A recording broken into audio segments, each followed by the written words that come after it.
সুপ্ৰভাত সকলোকে good morning Manna চেনেললৈ সকলোকে আমি স্বাগতম কৰিছোঁ।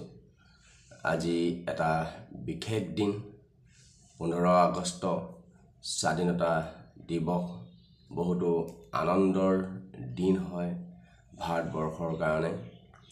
আৰু এই আনন্দ দিনটো যদি আমি খন্তেক আমি ভাবোঁ সেই সময়ত যেতিয়া স্বাধীন হৈছিলে সেই সময়ত কেনেকুৱা এটা আনন্দ হৈছিলে ভাৰতবৰ্ষত, লোকসকলে আনন্দ কৰিছিলে আৰু ঈশ্বৰক ধন্যবাদ দিছিলে। তেওঁলোকৰ বহু চেষ্টা আৰু বহুত পৰিশ্ৰমৰ ফলত ধৈৰ্যৰ ফলত যি ফল তেওঁলোকে পাইছিলে তাক লৈ আনন্দৰ দিন আছিলে। আৰু সেই দিনটো হৈছে আজি হয়। আজি আমাৰ ভাৰতবৰ্ষৰ কাৰণে বহুতো আনন্দৰ দিন হয়, যিহেতু আজি স্বাধীনতা দিৱস 15 আগষ্ট। আৰু আজিৰ দিনটোত ঈশ্বৰে আমালৈ দিয়া মান্না ঈশ্বৰৰ বাক্য আমি চাম হওক। 2000 বছৰ পূৰ্বেই প্ৰভু যীশুখ্ৰীষ্টই আপোনাক মোক স্বাধীন কৰি থৈছে। তেওঁ স্বাধীন কৰিবৰ কাৰণে কালবাৰী ক্ৰুচত নিজৰ জীৱন দিলে। 3 দিন কবৰত থাকিলে, 3 দিনৰ পিছত তেওঁ জি উঠিলে। কেৱল বিশ্বাসৰ যোগেদি আপোনাক মোক তেওঁ স্বাধীন কৰিলে। কিহৰ পৰা?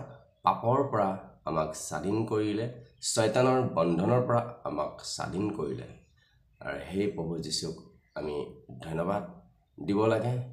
আৰু যিসকলে এই দেশকো স্বাধীন কৰিলে, যিসকল আমাৰ পূৰ্বপুৰুষসকল নেতাসকল, তেওঁলোককো আমি ধন্যবাদ দিব লাগে, সোঁৱৰণ কৰিব লাগে। তেওঁলোক আমাৰ মাজত আজি নাই, তথাপি তেওঁলোকৰ নামত আমি সোঁৱৰণ কৰি তেওঁলোকক আমি ধন্যবাদ দিয়াটো তেওঁলোক যোগ্য হয়।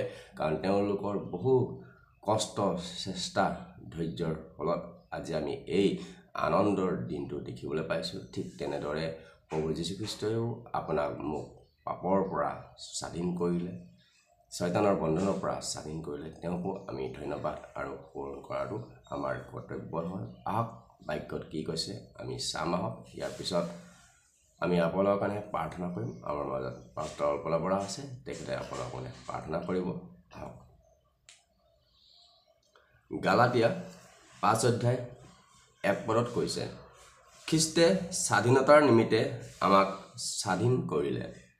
কৈছে যে যীশুখ্ৰীষ্টই আমাক স্বাধীনতাৰ নিমিত্তে স্বাধীন কৰিলে, এতেকে সুস্থিৰ হোৱা আৰু দাসাৰূপ জুবুলিত পুনৰাই জোতা নহ'বা। তেওঁ আপোনাক মোক স্বাধীন কৰিলে পাপৰ পৰা, শয়তানৰ বন্ধনৰ পৰা। আৰু কৈছে যেন পুনৰাই আমি আকৌ তাত যেন আমি জোতা নহওঁ। তাৰমানে সেই পুনৰাই য'ৰ পৰা আমি স্বাধীন হ'লোঁ, আকৌ সেই স্বাধীনতাৰ পৰা যেন আকৌ তাত আমি বন্দী নহওঁ, তাৰ কাৰণে তেওঁ আমাক কৈছে সুস্থিৰ হোৱা কৈছে। আহক ধন্যবাদ দিছোঁ ঈশ্বৰৰ মহান বাক্যৰ কাৰণে। আজি স্বাধীনতাৰ দিৱসৰ দিনা যি ঈশ্বৰে বাক্য দিছে তাৰ বাবে ধন্যবাদ দিছোঁ। এইখিনি সময়ত আমি প্ৰাৰ্থনালৈ যাম। যিসকলে আজি অনলাইন মাধ্যমৰ যোগেদি ডেইলি মান্নাৰ যোগেদি এই অনুষ্ঠানটো উপভোগ কৰি আছে, গতিকে ঈশ্বৰ মৰমে ঈশ্বৰ হয়, তেওঁলোকৰ কাৰণে মই প্ৰাৰ্থনা কৰি দি আছোঁ প্ৰভুৰ নামতে। আহক আমি সকলোৱে শাৰীৰিক চকুটো বন্ধ কৰিম। পবিত্ৰ পবিত্ৰ পবিত্ৰ সৃষ্টিকৰ্তা মহান আৰু মৰমীয়াল স্বৰ্গ পৃথিৱীত বিৰাজমান হৈ থকা পিতৃ প্ৰভু, তোমাক আমি ধন্যবাদ প্ৰভু। এটা সুন্দৰ দিন দিলা প্ৰভু, আৰু সকলো ভাৰতবাসীৰ কাৰণে এটা পবিত্ৰ দিন, বিশেষ দিন হয় পিতৃৰ লগত প্ৰভু। হালেলুয়া প্ৰভু। লগতে পিতা পৰমেশ্বৰ, বহুতে আজি এই দিনটো দেখিবলৈ নাপালে প্ৰভু, তুমি আমাক এই দিন দেখিবলৈ দিলা আৰু পবিত্ৰ নামটো ল'বৰ কাৰণে তুমি আমাক আশীৰ্বাদ কৰিলা পিতা। যি অনুষ্ঠানৰ যোগেদি ডেইলি মান্নাৰ যোগেদি সন্তানবিলাকে আজি অনুষ্ঠানটো উপভোগ কৰি আছে প্ৰভু, তেওঁলোকৰ কাৰণে মই প্ৰাৰ্থনা কৰিছোঁ পিতৃৰ লগত। তুমি জানা, তুমি মৰমীয়াল ঈশ্বৰ, যিবিলাকে ৰোগত আছে, দুখত আছে, সমস্যাত আছে, বন্ধনত আছে প্ৰভু, তেওঁলোকক তুমি মুকলি কৰা, তুমি আজাদ কৰি দিয়া। তোমাৰ নামেৰে মই ব্লেছ কৰি দিছোঁ পিতা।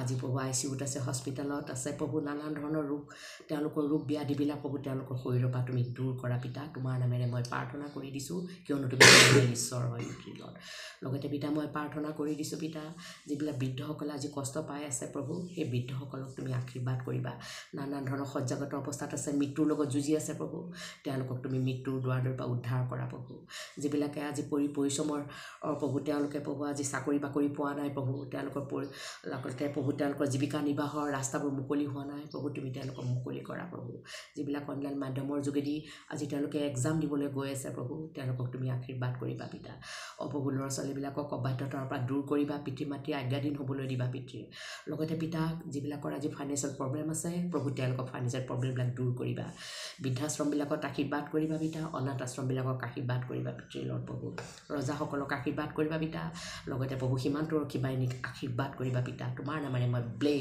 ব্লেছ কৰি দিছোঁ পিতা লগতে পিতা পৰমেশ্বৰ যিমান সন্তানবিলাকে আজি দূৰ দূৰ দেশত গৈ পেলাই চাকৰি নিবাস কৰি আছে পিতা চাকৰি নিমিত্তে তেওঁলোকে আজি নিজৰ ঠাই এৰি পাই পিতা বেলেগ ঠাইত গৈ পেলাই তেওঁলোকে জীৱিকা নিৰ্বাহ কৰিছে তেওঁলোকৰ ওপৰত তুমি আশীৰ্বাদ কৰিবা প্ৰটেকশ্যনত ৰাখিবা প্ৰভু প্ৰশাসন বিভাগ পৰিবহণ বিভাগক আশীৰ্বাদ কৰিবা মেডিকেল ডিপাৰ্টমেণ্টত আশীৰ্বাদ কৰিবা লগতে পিতা প্ৰধানমন্ত্ৰী নৰেন্দ্ৰ মোদী ৰাষ্ট্ৰপতি দ্ৰৌপদী মুৰ্মু লগতে MLA বিলাক MP বিলাক অসমৰ মুখ্যমন্ত্ৰীকো তুমি আশীৰ্বাদ কৰিবা সুস্বাস্থ্য অধিকাৰী কৰিবা লং লাইফ দিবা আৰু নেক মন দিবা পিতৃ লৰ্ড লগতে পিতা পৰমেশ্বৰ যিবিলাক জেলত আছে তুমি তেওঁলোকক আজাদ কৰিবা পিতা লৰ্ড প্ৰভু ধন্যবাদ দিছোঁ পিতৃ পৰমেশ্বৰ আৰু বানাক্ৰান্ত লোকসকলক আশীৰ্বাদ কৰিবা তেওঁলোকে আজি পানীত তেওঁলোকৰ যি ঘৰ দুৱাৰবিলাক ভাঙি ছিঙি গ'ল তেওঁলোকে পোহা জন্তুবিলাক প্ৰভু তেওঁলোকক নাইকিয়া হৈ গ'ল প্ৰভু তেওঁলোকক তুমি আশীৰ্বাদ কৰিবা পুনৰাই তুমি যোগাৰ কৰি দিবা পিতা লৰ্ড প্ৰভু মই তোমাক ধন্যবাদ দিছোঁ পিতা যিবিলাক শয়তানৰ বন্ধনত আছে প্ৰভু ফেমিলিবিলাকত প্ৰভু তেওঁলোকৰ মেল পিতা নাই পিতা পৰমেশ্বৰ আৰু সকলো